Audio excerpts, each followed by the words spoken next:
তাআলা ডাইরেক্ট ঘোষণা করছে, কদ জাআকুম মিনাল্লাহি নূরু ওয়া কিতাবুম, জোরে কোন না, কিতাবুম। আল্লাহ তাআলা নিজেই ঘোষণা করছে, এই মাত্র আমি আল্লাহর পক্ষ থেকে এসেছে তোমাদের কাছে নূর এবং একটা কিতাব। তাফসীর জালালাইন শরীফের ভিতরে লিখতেছে, ইয়ানে নূরুম বমানা মুহাম্মাদুর রাসূলুল্লাহ সাল্লাল্লাহু, ইয়ানে নূর দ্বারা মুহাম্মদ সাল্লাল্লাহু আলাইহি ওয়াসাল্লাম বসাইছে। আল্লাহ যদি নবীরে নূর কয়, আমি মাটি কইলে আমার কোনো কিছু হইব? এই কথা কিছু হইব? আল্লাহ বলছে নবীরে নূর, আমি মাটি বলে লাভ কি?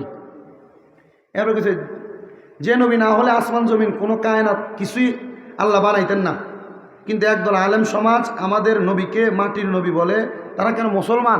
আমি বলবো, তারা ওই নবীকে আল্লাহ তাআলার সিফতি গুণ যেটা নবীরে দিছে, আল্লাহ তাআলার সিফতি গুণ যদি না মানে তো এটা মুসলমান কেমন? এটা কাফের, মুশরিক, বেঈমান। এ কথা বলেন না কেন? তৃতীয়ত লেখছে, দ্বিতীয়বার আরেকটা লেখছে, ভারতবর্ষে আল্লাহর অলিগণ উপমহাদেশ ইসলাম কায়েম করছে, হিন্দুদেরকে মুসলমান বানাইছে আল্লাহর অলিগণ। কিন্তু আমাদের দেশে একদল আলেম সমাজে দাঁড়িয়ে আছে, টুপি আছে, কোরআন হাদিস জানে, তারপরও কেন অলিগণের মাজারে যাওয়া শিরিক বলে? অলিগণের মাজারে যাওয়া কথা কয় না কেন? শিরিক বলে। এ শিরিক কেন বলে? এর জিজ্ঞে অলিগণের মাজারে যাওয়া শিরিক না। আল্লাহ বলছেন, ইন্না রাহমাতাল্লাহি করিবুম মিনাল মুহসিনিন, নিশ্চয় আমি আল্লাহর রহমত অলিদের নিকটবর্তী। অলি যারা, আমি আল্লাহর বন্ধু যারা, তাদের কাছে আমি আল্লাহর রহমত। তা আমরা মাজারে যাই, যিনি মাজারে কে আছে? আল্লাহর ওলি আছে, ওনাদের কাছে গেলে আল্লাহর রহমত পাওয়া যায়, আমরা এই জন্য যাই।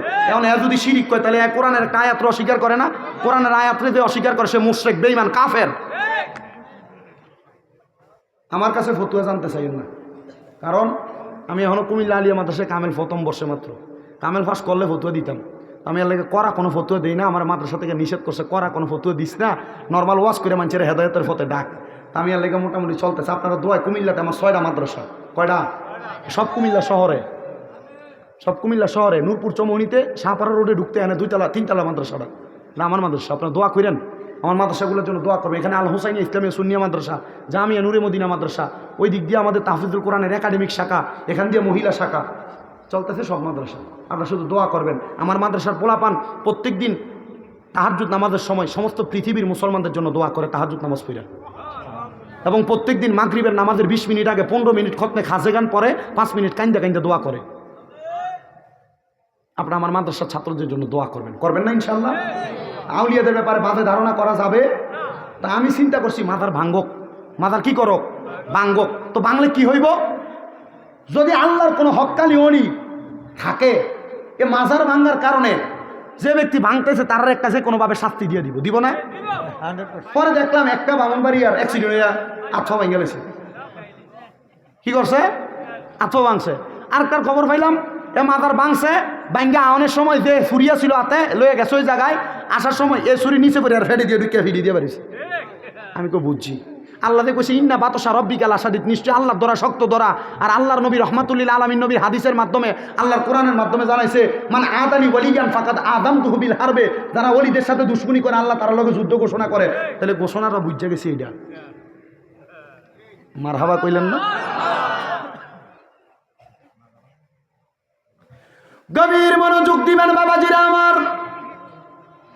তো ওয়াদের ধারাবাহিকতা আপনাদেরকে আমি বুঝিয়ে দিয়ে যাইতে চাই। আমার ওয়াদের শেষের দিকে আমি আসছি।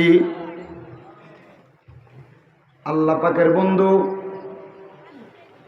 হযরতে মিরপুর ফকির বাড়ির হযরতে হারিদন শাহ ফকির রহমতুল্লাহ আলাইহির স্মরণে এ জান্নাতের বাগান মাহফিল, ধৈর্য ধরেন, বেশি জন হইব তখন আপনার আগে আমি নিজে বাগবো, ঠিক আছে না? 20টি জন পর বার কইয়ালেছি ও আস, তোমরা আউনের আগে তোমরা অক্ষণায় বইস। মোটামুটি যে অবস্থা দেখি বেশি করে আইতেছে। আমার ওয়াজ কিন্তু শেষ। আপনারা কষ্ট হয়েছে? বসছেন যে অসুবিধা হয়েছে? আপনারা কি মসজিদে ব্যবস্থা করবেন মাহফিল কমিটি? না, কথা ঠিক আছে, কিন্তু এখন মানুষের তো এক জায়গা আগে ভয় তৈব। মানুষে কোথায় বসাবেন? মসজিদ খুলে দিবেন?